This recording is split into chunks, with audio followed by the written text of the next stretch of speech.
Halo semuanya, kembali lagi di Formula Hanif ya. Kali ini kita mau bahas Nissan Navara. Ini kebetulan tipe yang paling rendah dan masih manual. Nah, ini mobil nggak dijual di garasi gubernur, nggak. Karena ini sebenarnya mobil punya partner gua di garasi. Dan ini mobil banyak banget ngebantu kita. Karena gua sendiri sering pinjem nih mobil buat angkut motor kesana kesini, lalalili. Kayaknya orang ya kalau punya usaha UMKM itu wajib banget punya double cabin. Karena dia bisa sambil bawa sendiri, tapi kalau dia mau bawa barang atau dia mau sama keluarga, itu tetap bisa.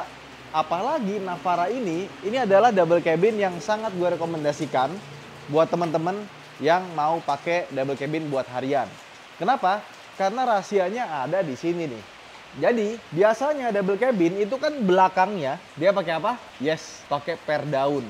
Per daun itu bisa dibikin empuk ya. Kalau misalkan kita pakainya pelan gitu lewatin pos tidur itu bisa empuk tuh. Apalagi kalau PR cuma tipis. Tapi once kita pakai di kecepatan tinggi di tol 100, 120 itu belakangnya gedebak-gedebuk pasti. Nah, si Navara ini dia beda. Dia belakangnya pakai per keong.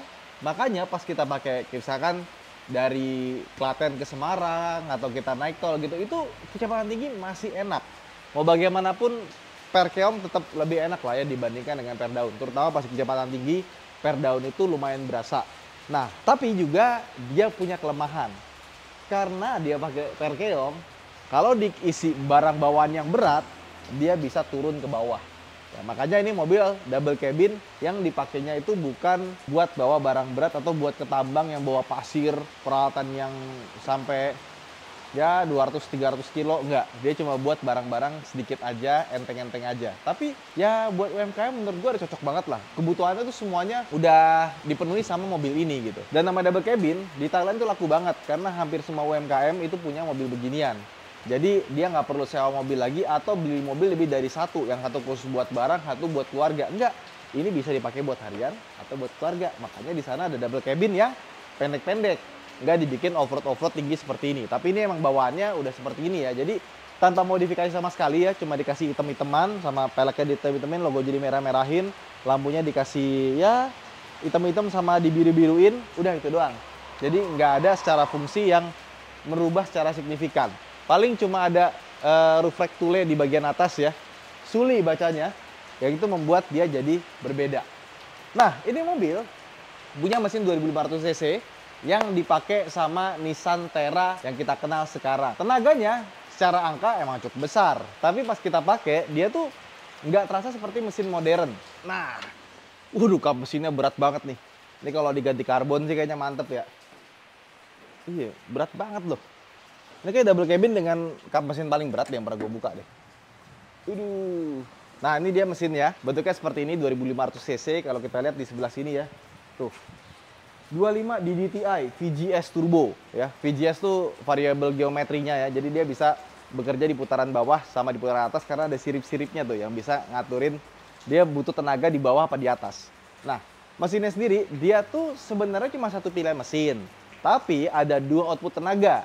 Yang tipe VL paling tinggi itu 190 PS, torsinya 450 Nm. Nah, ini karena tipe SL, tipe bawah, tenaganya 163 PS dan torsinya 403 Nm. Memang bedanya agak lumayan, tapi yang ini aja buat gue sih udah lebih dari cukup. Apalagi transmisinya dia 6 percepatan, jadi bukan 5 tapi ada 6. Kepake banget pas lagi di jalan tol, kita masuk gigi 6, RPM-nya lebih rendah, otomatis jadi lebih irit. Nah, cuman seperti yang gue bilang, karena ini kayak mesin itu bukan mesin next generation diesel, pas kita starter suaranya masih kasar ya. Dan getarannya pun rasanya nggak sehalus competitionnya kayak misalkan yang udah pakai 4N atau mesin 2GD. Kemudian mobil ini meskipun dia tipe yang rendah, tapi udah lengkap banget ya. Terutama udah 4-wheel drive dong pastinya ya. Tapi ada VDC, Traction Control System. VDC itu kayak stability control.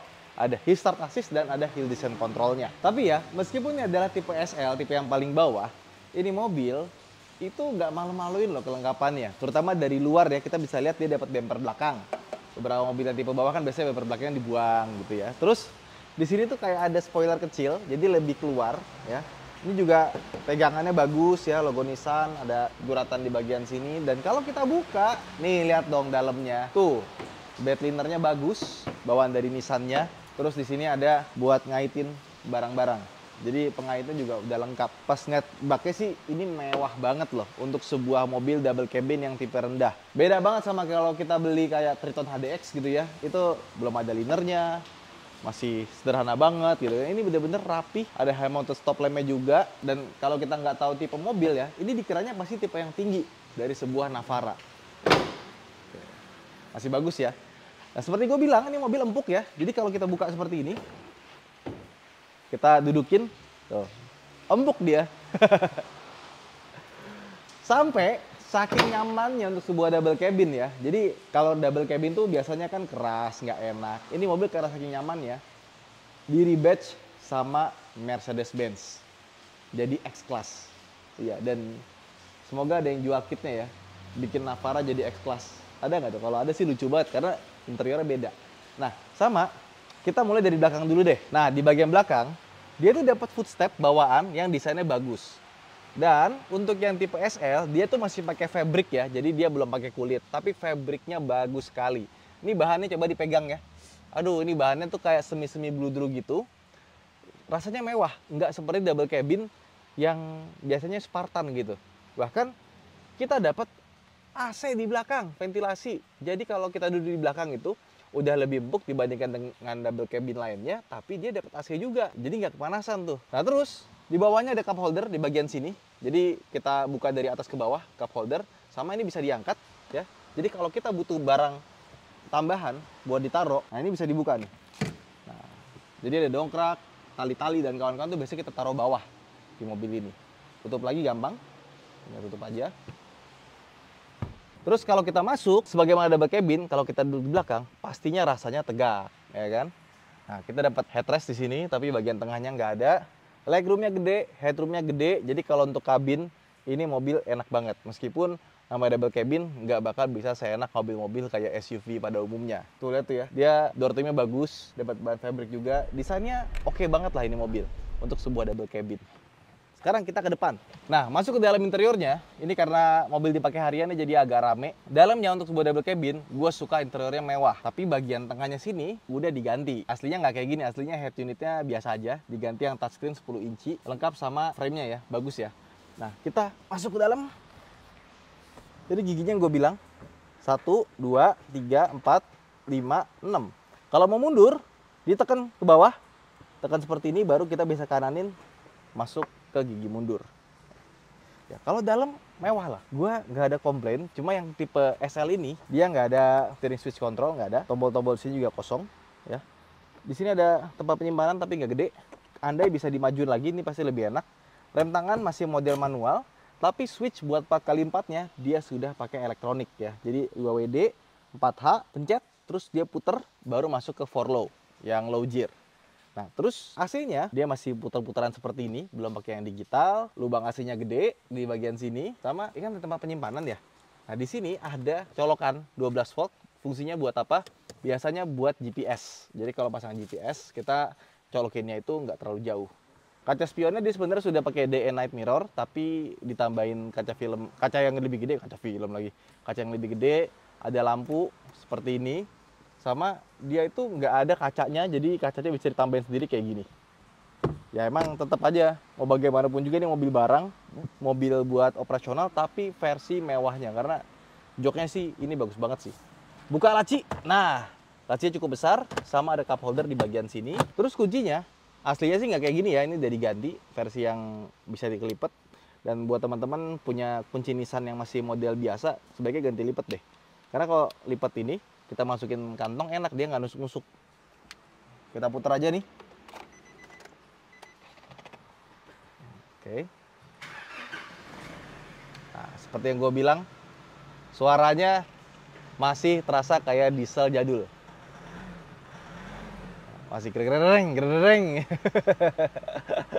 Tapi di luar itu, kalau kita tutup pintu, seperti biasa Nissan emang terkenal dengan kenyamanannya, otomatis di sebuah double cabin itu juga kenyamanannya numero uno.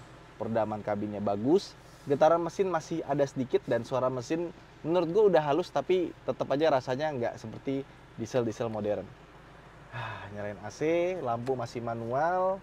Di sebelah kanan sini ada untuk matiin stability control, buka tutup bensin, terus ada tambahan buat lampu nih. biar lebih terang. Ada mini Pro-G-nya soalnya. Terus posisi duduk, dia sudah tilt steering tapi belum teleskopik.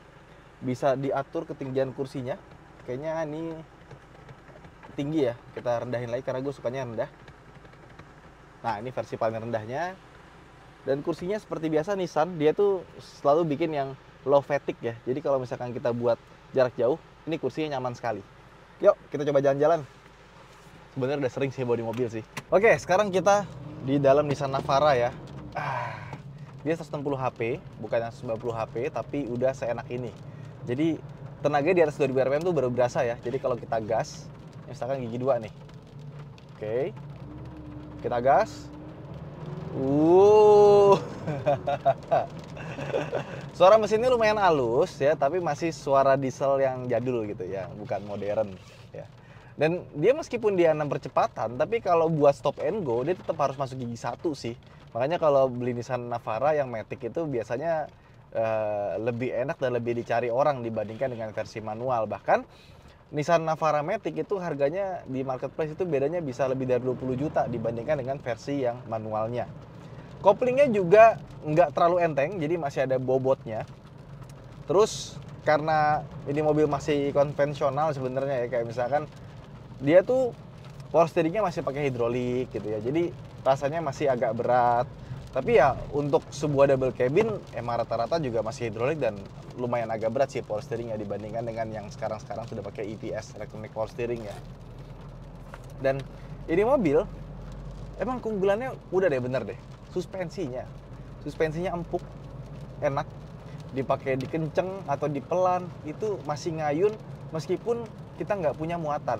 Jadi walaupun kita makainya ini cuma berdua doang nih sama yang videographer gitu kan, suspensinya udah empuk dari sananya. Jadi beberapa kali gue juga kadang-kadang ke Jogja, Solo pengen beli barang gitu ke Informa atau semacamnya, ya pinjam mobil ini sama keluarga pun ngajak tuh nggak masalah gitu, karena emang nyaman. Anak-anak pun juga di belakang tuh nggak rasanya tersiksa gitu ya. Jadi ya bisa dibilang ini mobil udah paket komplit lah. Bisa dipakai bawa barang, tapi bisa bawa keluarga juga gitu. Nggak perlu kita beli 2 mobil. Misalkan tadinya kita punya satunya Brio buat harian, satunya lagi punya L300 ya. Kalau misalkan bawa barang yang banyak-banyak, jual dua-duanya, beli Navara 1 gitu, yang second. Masih 200 jutaan, sama-sama manual kan. Ya itu sih. Tapi tetap aja, mau bagaimanapun, namanya double cabin itu dimensinya besar. Ya, jadi memang kalau kita bawa, itu buat parkir terutama agak sedikit PR sih. Sama muter baliknya, dapat nggak nih sekali? Dapat nih, lumayan loh untuk sebuah double cabin ya. Tetap aja nggak bisa dibandingin sama mobil biasa. Tuh, wis, ngeng. Udah jalannya licin, 80 aja udah cukup, jangan lebih kencang lagi. Ini bannya pakai ban HT sih, bukan ban AT, jadi harusnya lumayan aman buat jalan-jalan kayak gini. Dan kalau kita 80, kita masuk gigi 6, lihat dong, RPM-nya cuma 1500 lebih dikit saja. Jadi bisa dipastikan ini mobil di jalan tol lebih irit. Nah, untuk transmisi Matic-nya dia 6 percepatan, ada mode manual juga, tapi yang kebetulan kita pakai ini adalah versi yang manual. Jadi bukan otomatis ya. Remnya empuk ya. Bener-bener civilized banget deh. Rasa berkendara juga masih enak, setirnya, handlingnya tuh untuk sebuah double cabin masih bagus ya. Peredaman kabinnya juga bagus. Jadi bener-bener mau cari apa lagi gitu. Jadi memang mungkin untuk kerja beda cerita ya, tapi kalau untuk buat harian ini sih gue seneng banget. Apalagi di mobil ya, kilometer 42.000 untuk sebuah mobil dari 2018 gitu ya, udah 6 tahun, 7 tahun malah, ini masih rendah banget gitu. Kayaknya buat overland gitu ya, kita nggak bawa barang-barang banyak gitu, tapi butuh bagasi belakang. Overland pakai Navara tuh enak sih harusnya ya, empuk soalnya. Jalan-jalannya tuh guncangan-guncangannya tuh beda sama rasanya mobil pakai per daun. Jadi meskipun Nissan itu bikin double cabin ya, karena emang Nissan itu terkenal dengan kenyamanannya, dia pun masih ngasih kenyamanan di mobil double cabinnya. Dan jadi mobil jujur kan udah 7 tahun ya. Sekarang udah ada Navara yang versi terbaru, meskipun basicnya masih sama. Nah, banyak yang facelift sendiri. Jadi dibikin X Pro ya, itu jadi ganteng banget, terutama bagian grill sama lampunya tuh jadi kayak mobil yang berbeda gitu. Bahkan di Cina sendiri ada yang ngebikin dia tuh jadi X-Class, jadi Mercedes-Benz. Tapi kalau untuk interiornya belum nemu sih yang bisa convert ya, karena perbedaan paling banyak di X-Class itu menurut gue sih di dalam interiornya, karena bener-bener dia pakai Mercedes-Benz Command, ada layarnya gede ya. Beda banget sama si Navara ini. Meskipun Navara untuk sebuah double cabin, interiornya nggak jelek. Konsumsi bahan bakarnya gimana? Dia lumayan irit ya, cuma bukan double cabin yang paling irit. Tetap menurut gue yang paling irit tuh yang Hilux 2GD ya. Jadi itu Nissan Navara. Menurut gue Nissan Navara itu adalah double cabin yang paling civilized, paling nyaman dipakai buat harian, terus juga dalamnya rasanya mewah, dan surprisingly mobil ini dibandingkan dengan Triton atau Hilux dan kawan-kawan, ternyata harganya itu lumayan masih bertahan loh. Jadi kalau kita lihat marketplace harganya masih bagus. Tapi sayangnya ini nggak dijual di garasi gubernur ya. Jadi buat kalian pengen cari Navara buat harian sekaligus buat usaha gitu ya, good luck. Semoga kalian mendapatkan mobil yang kalian idam-idamkan. Saya Danif, sampai jumpa di vlog berikutnya. Buat teman-teman yang punya Navara bisa komen di bawah. Terima kasih telah menonton. Bye-bye.